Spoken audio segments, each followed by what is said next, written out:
2023, and I'm Kevin Hoare, and with me here is one of our regular folks to come on Captive Audience over the years.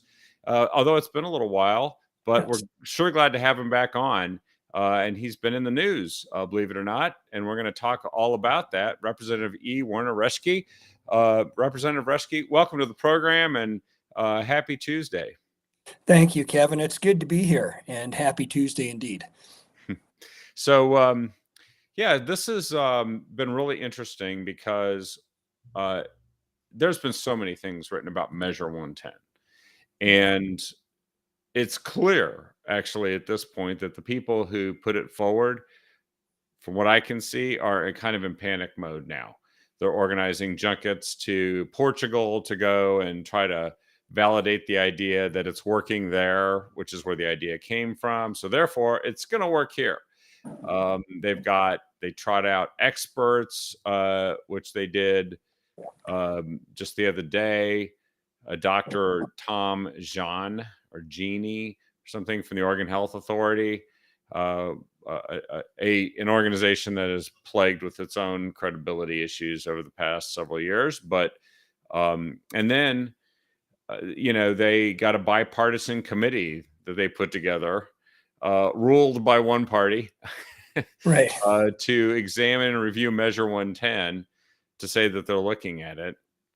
It's the Joint Interim Committee on Addiction and Community Safety Response. Notice it doesn't say the word homelessness in it. Right. And a bunch of other organizations that are stepped forward, and they're all saying the same thing. It'll work. We just need more money and more time. And it's been fascinating today because there was a Bend editorial board, Bend bulletin editorial saying needs more time to work, no longer works for Measure 110. And yesterday, you had a press release that came out, and that's when I got in touch with you about joining us here today, calling for a special session of the state legislature to address an emergency, which is the need to repeal Measure 110. And you're in Klamath Falls. So this is an area where when we think of Measure 110, we start really by thinking about Portland, because that's a complete mess. Maybe places like Eugene, who have seen a lot of problems with this as well, kind of a mini Portland. But Klamath Falls, it's really hitting everybody in the state. So why don't you tell us a little bit about where this is at, why you called for the special session, and also, what your thoughts are on Measure 110 at this point, where we're heading from here. So, Kevin, thanks for that introduction. I think that's a real good lay of the land. So about a week ago, there was a mass overdose in the Portland area.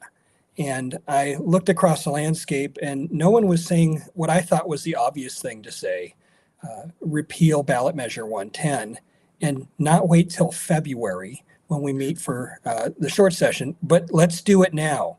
And as I dug into it more and more, I found out, how many people continue to, we're building a conveyor belt every day that ballot measure 110 is allowed to stand. We enable addiction. And with our drug laws that basically issue a $100 fine if you're caught with hard street drugs that nobody ever pays. So it's you don't have to walk far to see homeless. And it's really sad because homelessness is driven by drug addiction. And so a lot of people say homelessness is about, well, they don't have a home. But you have to ask, why don't they have a home? And the reason they don't have a home is because they're addicted to a substance that has basically bankrupted them and ruined all their relationships with friends and family to help them. Yeah. And it's really, really sad, and it's really, really tragic. And you can add to that now the fentanyl crisis across the entire country that's streaming across the Mexican U.S. border, coming from China. And this is such potent stuff. I was listening to a former addict or a recovering addict talk about the fentanyl addiction, saying that every 2 hours he had to take another pill. Otherwise, he'd go through withdrawal symptoms. Well, if you're in that state, you never can think straight. You never can think sober. You can never think clearly that, hey, this is a bad lifestyle I'm in. This is not fun sitting on the corner with the rain coming down and the wind blowing in my face, All you're concerned about is, do I have enough pills? Do I have enough substance, whatever it is, to get me through the day? And so I said, enough is enough. I'm going to urge the governor to call a special session just specifically for one thing and one thing only: repeal ballot measure 110. Well, it's interesting that you mentioned the word harm, because one thing a long time ago when this was put forward, and one of the editorials points this out, that was written by Josh Markey. He's a former district attorney. He was the chief deputy DA in Bend from 90 to 94, and then from 97 to 2010, as well as the elected district attorney in Astoria for 25 years. And he's been one of the voices on this too. And the title of the column that he wrote in the Bend Bulletin was "A Fundamentally Bad Law Conceived in Bad Faith." When people had this in front of them in 2020, I can see how some folks with good intentions, who didn't have a reason to disbelieve what was being presented to them, or to question its motives, now I think know that it's not working, that it's a failure. But frankly, it was not only just a bad idea, but it was deceptive, because it got people to vote for decriminalizing the very hard drugs you just described, including fentanyl. And on the promise that what they were going to do is have a whole bunch of drug treatment and recovery, addiction treatment and recovery services that would be funded by a tax on cannabis. And what they didn't do is produce all those treatment facilities, and they still haven't. And yet, they unleashed a skyrocketing epidemic of addiction that has led to a skyrocketing homelessness crisis everywhere. Put into place effectively a legal system where you can't even do anything about it. You really can't just take somebody and say, you can't do drugs here. You can tell them they can't smoke a cigarette and they can't drink a beer or a glass of wine, but you can do that. But you can't tell them, don't smoke fentanyl here, and certainly don't blow it in my face.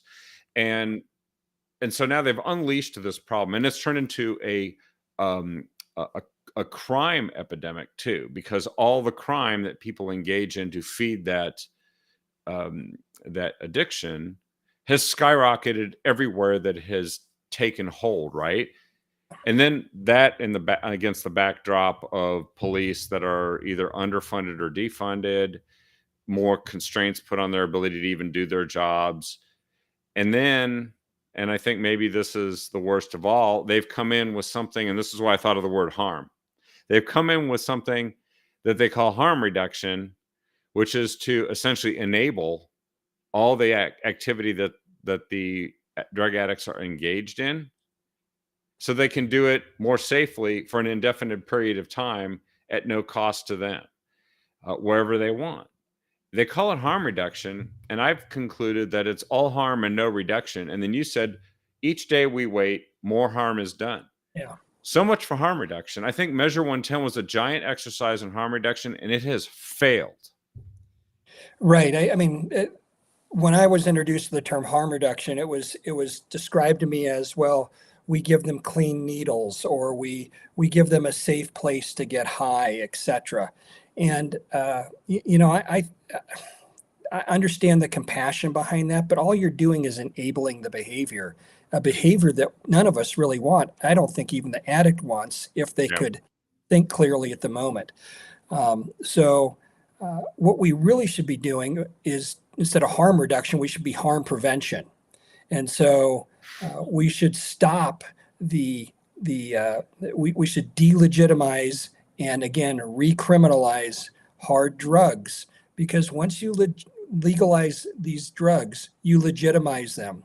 And when you legitimize a vice, you get more of that vice. It's just the way human nature works. And that's why we put up some sort of moral restrictions and moral barriers in our legal code, not because we're the church, but because we understand, left wide open with no guardrails, society will come apart with just the way we're made. And so we need some sort of external barriers to say, nope, don't go there. That's a bad thing. And if you go there, there's some natural consequences, but there'll be some additional consequences as well. And so the model in Portugal that this whole thing was built on, their description of harm reduction, though, was basically through building up the drug courts or having a justice reinvestment, so that if you went to treatment instead of prison, that your record would be expunged once you were done with treatment. So that's what meant by harm reduction in the Portugal model. But here it's I'll go to you for a cup of coffee and we'll talk about what's going on in your life, or here's a clean needle, or here's a nice place to lay down out of the rain when you get high. And those things are just enablers.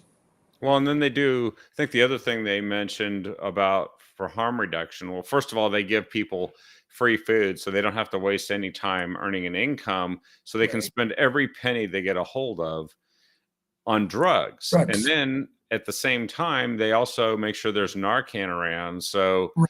that if they overdose, which is very common with fentanyl is literally laced into all the other things It now, like is. crystal meth and cocaine and even Someone, marijuana. There's people yeah, I know someone said that the don't other want to day smoke that, marijuana because it may have fentanyl in it.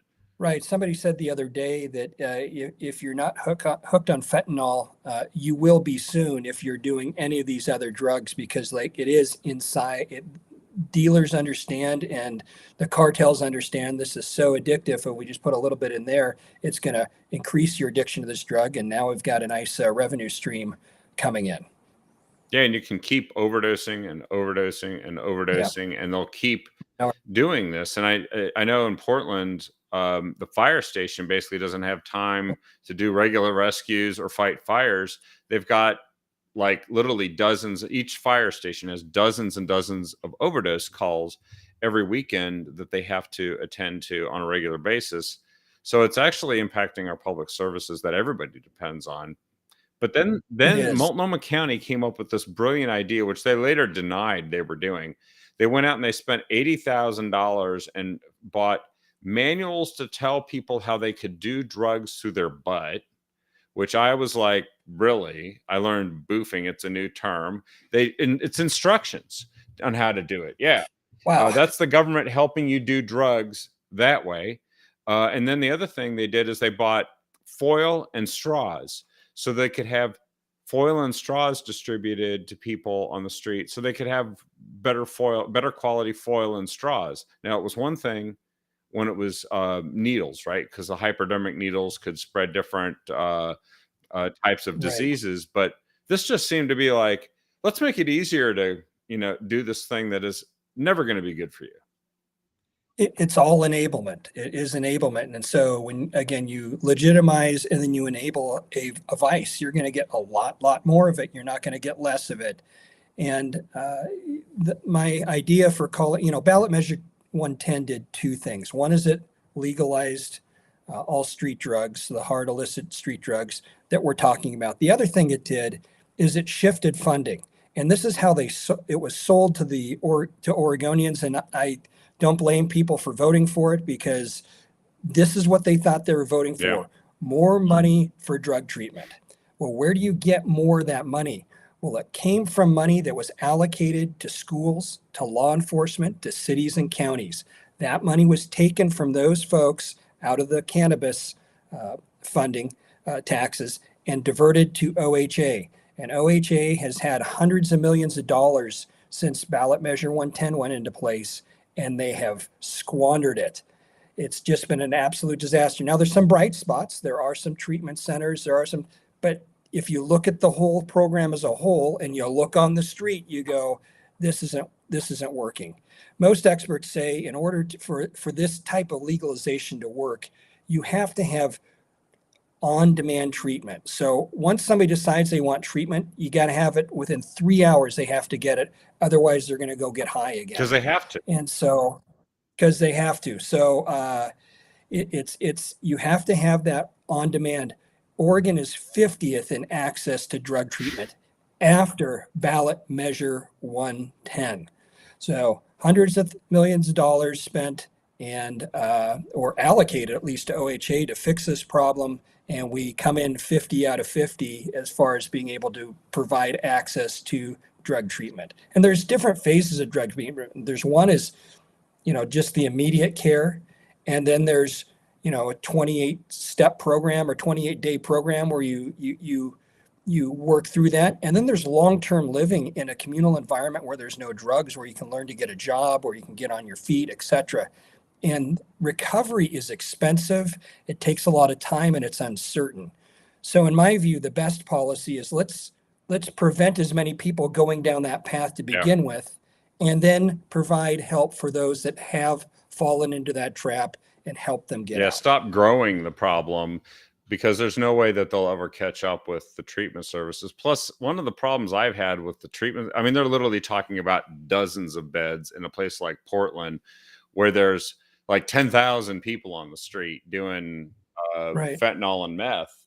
And so when they're talking about dozens of beds, they're nowhere near where They're nowhere they, yeah. near. But what No, really gets nowhere me is that near. they take this, they also take some of this money and they say the real solution is we just put them in housing. We just build homes, Right. and which is expensive and takes a long time.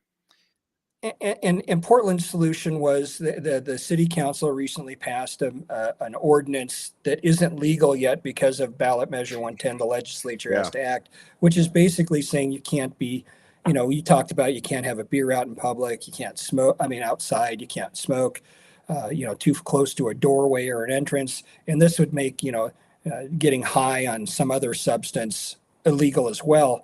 But that doesn't solve the problem. Basically, it just moves the problems indoors and say, "Oh, I can't see it, so it must be Yeah. gone." I think that's just as cruel to do that. Really, what we want to do is we want to help these people get there, and voluntarily saying that you want help is wonderful, and those folks do really well when you volunteer and say, I'm at my bottom, I need to get help. But we also need to kind of coerce people and have some mandatory treatment options as well to drive people along that way. Again, I listened to a drug addict tell his story the other day, and he basically said when he finally got sober in prison for 3 months, that's when he decided that he was going to go down the road of recovery instead of back on the streets and the road the other way. So, just be a revolving door. But it took incarceration for him to realize and sober up and say, okay, that's a really bad lifestyle. I have no future there. I need to get my life in order. Yeah. And some of the stuff that they're funding with Measure 110 aren't even the kind of facilities that promise to do what being in prison could do. It's Right. they're constructing these what they call low threshold facilities, where people just come in for 3 to 7 days and they get like some kind of medication that mitigates some of the addiction feelings and and some prophylactics to prevent you from going into a bad withdrawal, and then you go back out. You go back out into the Yeah. same community surrounded by fentanyl and meth users. Right. And that's why recovery really is a long-term program. There's immediate care, there's middle care, where you learn to rethink and figure out, gee, why did I go down this path? What are the things in my life that drove me this direction? And so I made some bad choices. And then there's long-term, as far as being, stable, getting housing, being out on your own and trying to figure out how to navigate the world without the drugs. So, and again, when they're legal and legitimate and easy to get, that's really difficult, right? I mean, we're making it extremely hard not to go back into the cycle. So we need to cut it off. We need to stop it. We need to admit it was a mistake. Again, I don't think Oregonians knew they were voting for decriminalization. What they thought they were getting was just more money for drug treatment, and that's what we're supposed to get, but we haven't gotten that yet. So let's start afresh. Let's repeal this and get to work and figure out a better way to do drug treatment and access, so we're not 50th in the state. So one of our super fans here, Bobby, posted that her son is going on 10 years clean, and That's awesome. that's great. I mean, that's something to celebrate. And Awesome. I think when people are sincerely Yeah. trying to find help, it's actually pretty hard. and very expensive. It is. It is very expensive. It's hard, and it takes some dedicated professionals and people that have real compassion, and that's fantastic. But we need a system that works, not OHA just saying, okay, well, if you're a nonprofit and you fill out a grant form, we'll give you some money and we fulfilled our obligation. Yeah. I think, like I said, a percentage of the money went away from schools, from law enforcement, from counties, and from city budgets and went to this fund for treatment. I'd like to see some of that money actually go locally. So it would go to cities, it would go to counties, it would go to law enforcement, it would go to schools specifically for trying to prevent drug addiction and then providing services to help those in local communities from a local level rather than a state level, because Pendleton is different than Portland, and Astoria is different than what's another town that begins with Ashland? How's that? There we go. So I mean, they're just different communities with different needs and different population sets, and local government's going to actually be a better place for that money to go to solve the problem rather than some bureaucrats in the state level saying, oh, we got this money, we approved this grant, we're okay. Yeah, a bunch of lobbyists pull up to the trough in Salem and try to make sure that their groups get the stuff. While if you give it to a city, they have to face the folks, right? If things they do, they're accountable to the people, just like we are. So I think that's a much better way of handling this than. And maybe there is some money that stays at the state level because maybe Wheeler County isn't able to spin up recovery services, so they ask the state to help them, and the state lends that hand. Yeah. But I think for the most part, local communities are going to be far better handling this money for drug recovery, addiction recovery than say the state will. Here's a local community, Umatilla County. The police chiefs there, they want more than just Tina Kotek's plan for fighting fentanyl, which it seems like everybody suddenly decided in the last legislative session, fentanyl bad. And they started making it harder to deal the substance, and that they were going to put on like a big law enforcement initiative to go after it. But, they list a whole bunch of reasons why they need more than just kind of slogans and stuff. Right. They got the Oregon State Police saying they're going to do this and that. But then, as you said, the local folks, they just get overwhelmed with it. If they have, 5 or 6, I know in Yamhill County, they had 5 or 6 people OD in one night. Their public systems are completely can't handle overwhelmed. That. Yeah. Can't handle that. And that's really sad. And like you said, when resources are dedicated there, then they're not dedicated to the person that may be having a heart attack or somebody who is somebody else that has nothing to do with addiction recovery or addiction itself, is unable to get served because all of it's going to this crisis that we've actually created. Yeah, and I think we also have to start changing some of this language, don't we? Because people talk about homelessness as if the lack of affordable housing is the same thing as the Measure 110 problem. And I think it's time to split that out, because there are some people that are legitimately struggling, not with substance abuse, but with affordable housing. Yeah. And that seems to have a whole different dynamic to it.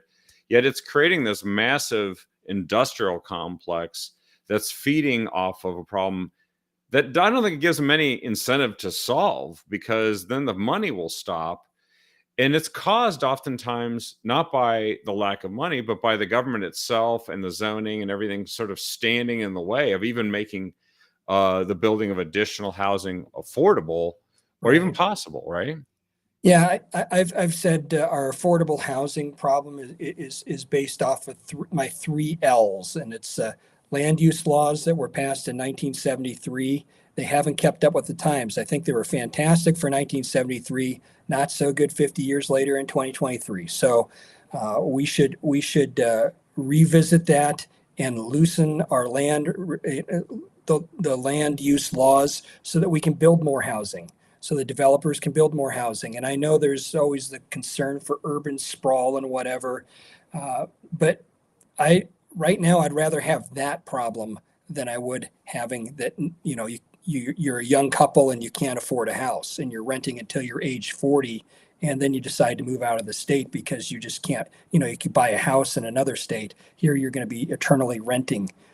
So land use laws is one thing. We've restricted the amount of land. It's not just in 2023. It's been for several decades now. We've fallen behind the curve, so it's going to take a while to dig out of that. The second thing is labor. We've artificially increased the cost of labor by increasing the minimum wage laws and also putting all sorts of regulation on top of construction businesses. And so you do that, building houses is going to cost you more when you do that. Yeah. So you imagine that. So we've changed our labor force, so it's really expensive. And when you have an expensive labor force, you have expensive manufacturing. And then thirdly, we have licensing. So a lot of city governments, a lot of county governments, well, mostly county governments, they use licenses for building for this and that, getting inspections as a profit center Yep. because they're not getting enough money from their property taxes compared to how fast they've grown. And so they use it as a profit center. We need to encourage them not to do that. So there's ways to tell them, no, you can charge for what it costs you to deliver that service, but don't do it as a profit center. So those are the three L's.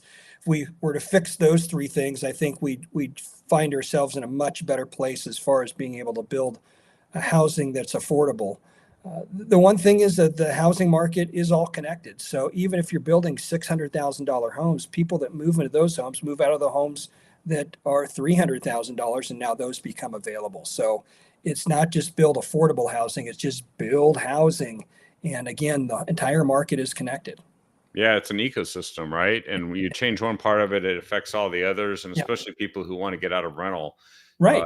housing. Yeah. What's interesting is I keep thinking back and say, well, people generally want the same thing as a result here. But then you hear someone like the World Economic Forum, which I know used to be a conspiracy theory, and then it turns out, they actually said you'll own nothing and you'll be happy. Yeah. And Someone thinks that's a I'd like great to vision tell for the state. I'd like to tell Klaus, Mr. Schwab, that, okay, you first. If that's what you think, you first. You give up everything you have and you live for 10 years, then come back to me and tell me how that went. I agree. You own nothing. They're rich as Show us crazy. how it's done. Yeah. Yeah. No, he has he is fine dining, I'm sure, as we speak. But and I just posted something about how Oregon lawmakers are considering the hammer for dealers. Again, it's all about fentanyl. Yeah.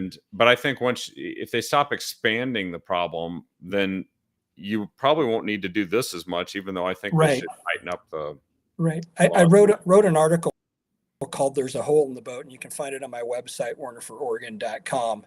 And basically, it describes if you were on a pleasure cruise and you're out there minding your own business and enjoying the shuffleboard or the dining or whatever, and all of a sudden the captain comes up to you and says, "Hey, I just want you to know there's a big hole in the side of our boat, but don't worry, I've called the shore and they're sending more crew members with more buckets. Enjoy the rest of your cruise," right? You'd say, "No, you're going to take us to shore and we're getting off this boat because there's a hole in the boat." You said a big hole in the boat.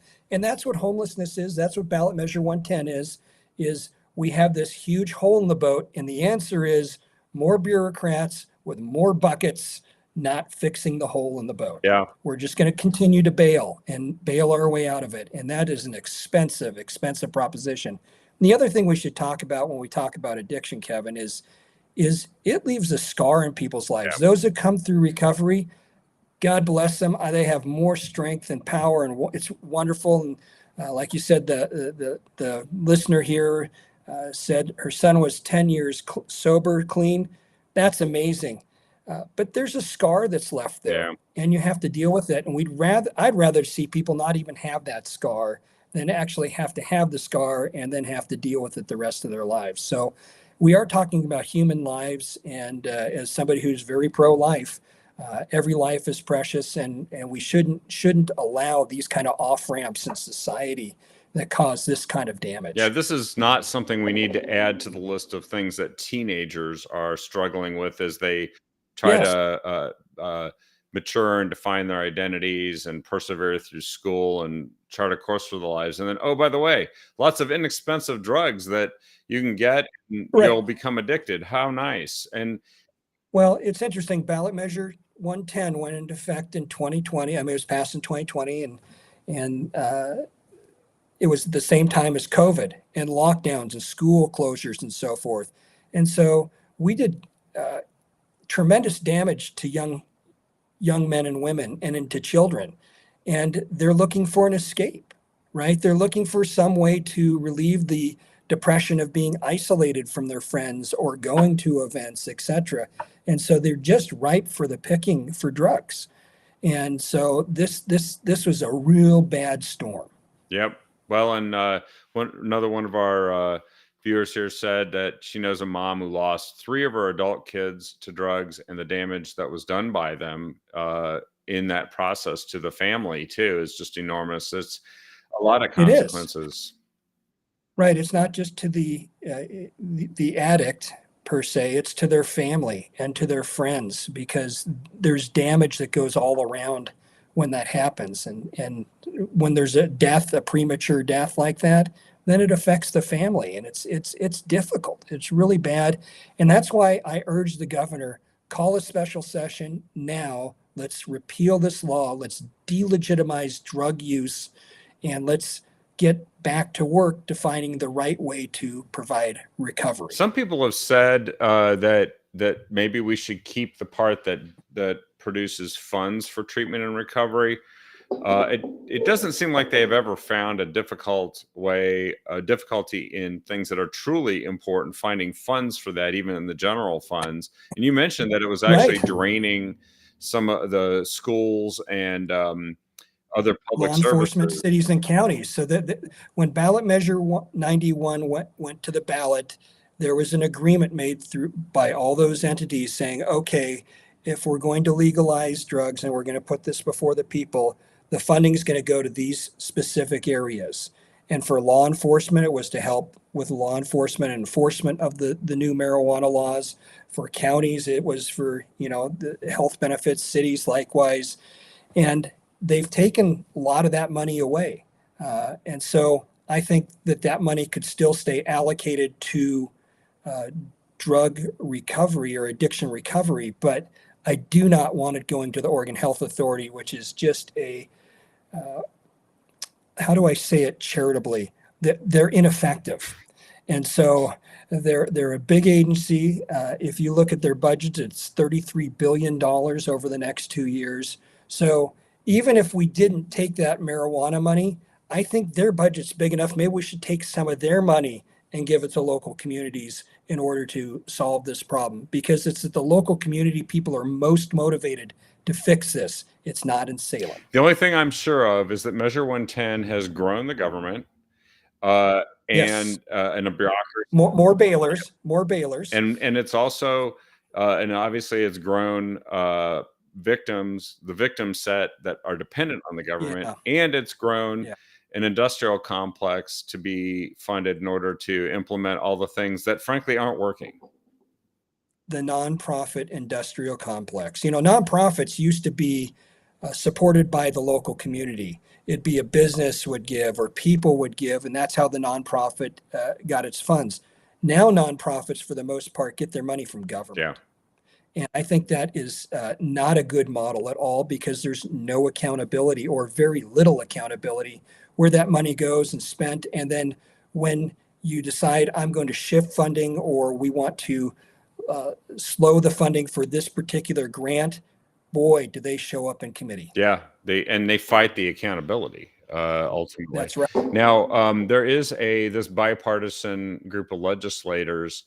Is this the group that has to? I mean, I know the governor can listen to you and call a special session, but is this the group that has to sort of ultimately sign off and make a session like this successful? Because when I read the things they're saying here, I'm not super encouraged because they sound like the same group that got us into this problem, and they're Yeah. saying all the wrong things. There are some Yes. exceptions to people who are involved with this, like Lily Morgan from Grants Pass, who was a 911 dispatcher retired from that, and she has remarked at many of the same things about the pain of fentanyl in the community. But it's sort of the tail wagging the dog, isn't it? Like, are these folks going to face the truth? Can that actually happen? Right. And so that's why I urge the governor for this step of repealing ballot measure 110. It's simple, it's clean, it's one bill. We can do it in a day. We could do it tomorrow if we wanted to. If we had the political will, we could show up and do it tomorrow. And then we can figure out how to provide recovery services. But they want to provide modification to recovery services without fixing the hole in the boat, without recriminalizing these hard street drugs. I just think you're a dog chasing your tail. You're getting really nice shoes for that dog so it can round corners really well and not slip and fall, but it will never, ever, ever catch its tail. Yeah, no kidding. Well, and by the way, I think it's worth mentioning that there's a federal dimension to this too, because I keep Yes. hearing from, our U.S. senators, Ron Wyden and Jeff Merkley, several of our congressional representatives, particularly Suzanne Bonamici, Val Hoyle, Mhm. Earl Blumenauer, among others. Uh, and I don't know what Andrea Salinas has to say about this, but uh, they all talk about how we have to stop fentanyl coming up I-5.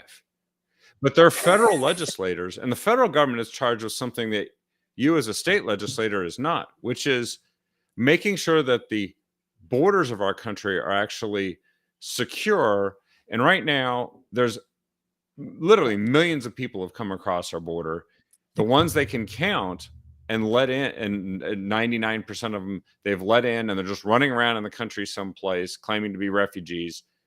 And then there's literally a huge percentage of gotaways that they only estimate because they don't really know how many. And those gotaways are bringing fentanyl in, and they're bringing meth in.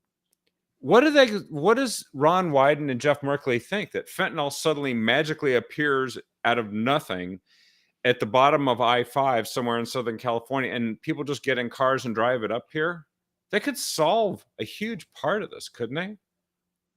Yes, I mean the fact that the border is so porous, it's not only people are crossing it illegally, but products are crossing illegally, and this is really really bad. And again, we can do our best here, but this is fentanyl is a national problem, and we've made it really really bad with our inability to provide services. But we've also made it really bad as a country by not tightening our border. So it's not racist to do that. It is actually prudent to do that to protect the citizens of this country. Yeah, it turned every state and every city into a border state and a border city.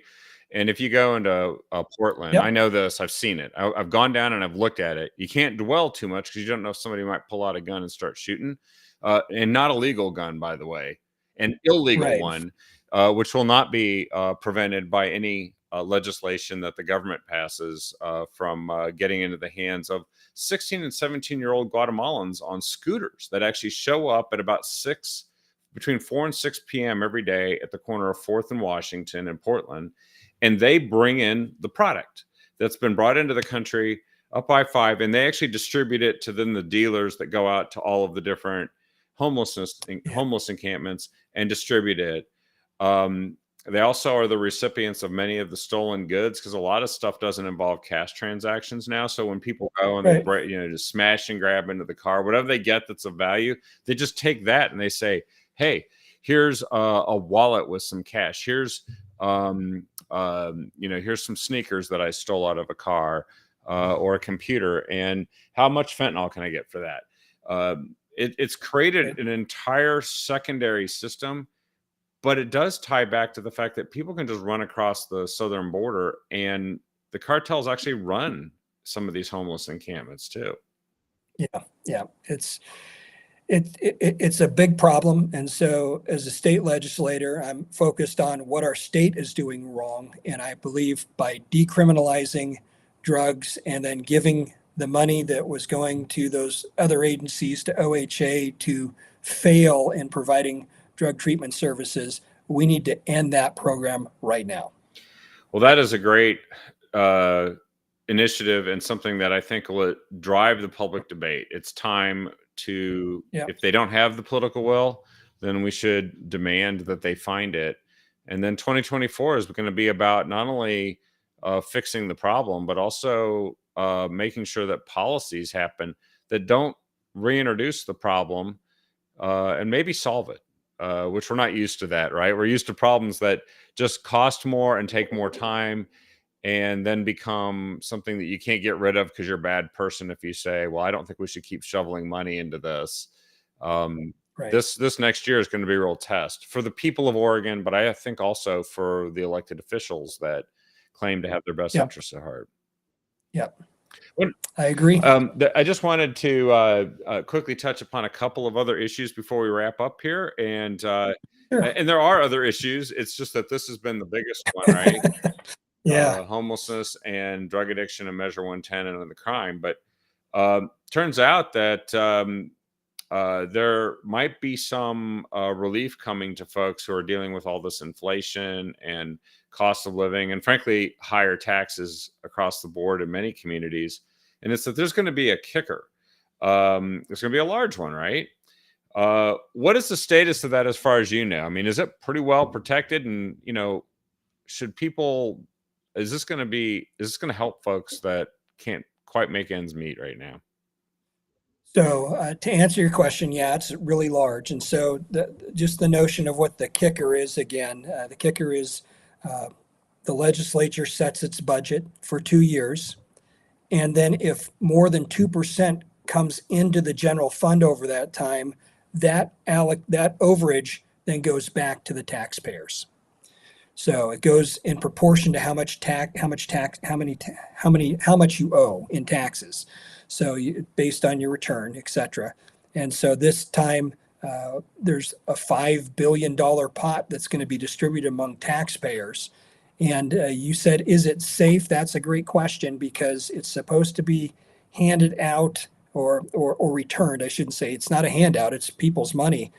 And the neat thing about the kicker, just to say about it, is that everything in government is funded. So you budget for 2 years, and again, it's the overage. So everything in that budget gets funded. So it's not like you're shortchanging anybody on something by returning these dollars back to the taxpayer. Yeah.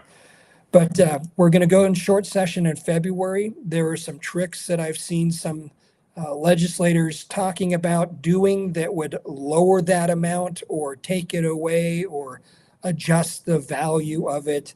And so stay tuned because it's been set up. But again, we're lawmakers, and so what we do is we can change law. And so this is in the Constitution, but there's some little tricks that they might play, and we're watching them real close because this is the people's money. It belongs to the people. Well, and yeah, it's over collected taxes is what it is. Yeah. So this other issue, I think it might relate to some of the communities not too far from you, but it's something that we're seeing a lot of money, government money, federal and state, being spent on certain forms of renewable energy, not all of them. Yeah. They are trying to remove dams so that there's less hydroelectric. And I always thought that water and gravity are renewable, but I've been set straight by somebody, I guess, at the state. And then, of course, we know they're building a 10,000 acre solar farm somewhere in Eastern Oregon, prime Yeah. farmland. And then I saw Yeah. here that offshore wind, they've got onshore wind, right, in some places, but Yep. offshore wind, they want to put up a whole bunch of these giant windmills off the Oregon coast. And it's still not going to generate that much electricity relative to our total needs. But there's been a bit of a pushback on this. It was really fascinating because the Bureau of Ocean Energy Management, it's a federal bureau, held some listening sessions. Newport, Gold Beach, Brookings, Coos Bay, which obviously are, coastal towns. And it sounds like they got scorched by the people that showed up at these things. What's going on? Because it seems like they're just but a lot of government may just take in this input and then just do it anyway. Yeah, I don't think so. I think if you look at the East Coast, the offshore wind farms that they've put out there, it's really affecting the marine life, especially whales and birds too. So they're killing machines for whales and birds, and I don't think that's going to sit well with folks like Greenpeace and so forth. So you're going to have left-leaning folks on energy fighting against left-leaning uh, animal lovers, etc., and so wildlife. And I think it's gonna stop that whole thing. Plus, people don't want to have to look out there and see windmills leaking oil because they have oil in them to keep them lubricated. Oh my You can God, just fossil drive up. fuel inside of them. I know. Don't tell anyone. Shh, quiet. And the way they get those big blades up the gorge right now, guess what they do? They take them on diesel trucks. It's Oh amazing. no. So it's they're cheating the whole way. And then the solar panels. If you want to, if we were really serious about this, we'd make sure that every person could afford a solar panel for their home, right? Yeah. So you could offset your own electric costs. You could do this, but no, the electric companies want to continue the old model of we generate, we transmit it all around, and then we get to charge people and then go to the PUC and say we need more money. So they're continuing the same model, even though we could, with solar panels, actually have a way to make them affordable for folks and let people install, have them installed at their homes. Then there is no transmission, is there? It's right there. It's happening on demand and it's lowering your usage. So of other sources. And finally, the reason they're taking out dams is because by 2025, I think 25% of your energy portfolio needs to be renewable. What is a percentage? It's a ratio. And so if you lower the denominator of the power that you generate, like from dams, Um, then you can play around with, instead of having 100 kilowatts that we generate, I'm just using numbers, 100 kilowatts and needing 25% of that, 25 kilowatts to come from green energy. If we lower the amount we generate to 80, now we only need 20. and they don't consider hydroelectric part of the green energy. Funny how So that works. yeah, Because I thought that was the only kind of renewable because the water comes from the ocean. It goes up in the clouds, it goes over, falls in the mountains as snow, it runs down the streams, goes through the dams, goes out to the ocean, then goes back up in a cloud and goes back. To me, that's the only renewable energy we have. Solar isn't renewable. It's one time. Sun hits it, generates electricity. That sun ray is over. So, yeah. I just think that this idea of hydroelectric being pulled out of the equation of what counts as clean energy or green energy is just so that they can move this other industry forward. And aren't those solar panels and windmill blades and a lot of the stuff? A lot of it's made in China or Yeah, elsewhere. funny how that works too. Right, Yeah. exactly. You'll notice that China is not on a big tear to put up windmills or solar panels. They're building coal plants. And matter Yep. of fact, all the stuff that's manufactured in China is not manufactured with green energy. So you can just go on and on down the list, and it's just a feel-good thing, and it's based off of what I consider a lie around climate change. And climate change, is the planet warming? Yes. The question is it outside the normal range? And the answer is no. And have we been warmer before than today? Yes. What happened? Did we Yep. die? No. And so you just have to ask those basic, simple questions, and you can start to poke holes in the whole premise behind green energy. Well, and then the climate emergencies, they predicted 10 out of the last zero climate apocalypses of melting polar ice caps and stuff Right, like right. that. So it's just been over and over. It's been a constant crisis. And are they going to take away our propane and natural gas appliances and stuff in the homes? Is that something that they think they I might think that get rid might of? be a bridge too far, but I mean, too far, but hopefully not. And I'll certainly be at the front of the line with my pitchfork and torch. No way. Well, and there are people, this energy alliance is forming. There are people starting to get organized and respond. Yep. And I'm glad that finally it's starting to happen. Well, um, That covered all the topics I was hoping to get to today. It's always great having you on the show. Is there anything else that you wanted to let folks know about? I did post an article from Warner for Oregon, the one that you mentioned about Measure 110, so they Right. can There's some other good articles up there on tolling, on education, on forest fires. So go check them out. They're basically primers and the conservative view on these things, as opposed to what we hear mostly in the media. That's where you can get it. Thank you. WarnerforOregon.com/news, I think. And that's where you Thank can you. see all of these. So, well, thank you for all the great work you do and the wisdom that you share with us. And keep fighting the good fight. We'll stay tuned and let us know if you hear back from the governor. We want, I know people You have never know.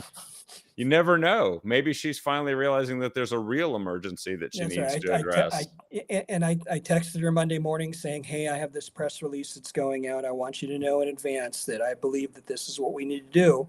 And I have not heard back yet. I might. We are pretty cordial. We have, we disagree politically greatly, but that doesn't mean we can't be in the same room and talk about important topics. And I think this is probably the most important topic in Oregon right now. I agree. Well, Representative Rushke, thanks again for joining us, and best of luck with all of that. And we will stay tuned to see what happens next. We appreciate the work you're doing. Thanks, Kevin. Great to be with you. And everyone, please share this show with everyone you can, because there are a lot of people who don't even know that this great information exists, but you can solve that. Share it with them and let them know. And we'll be back tomorrow night with another episode of The Captive Audience. It should be Sunny and Don, our regular co-hosts, and we will see you then. Have a great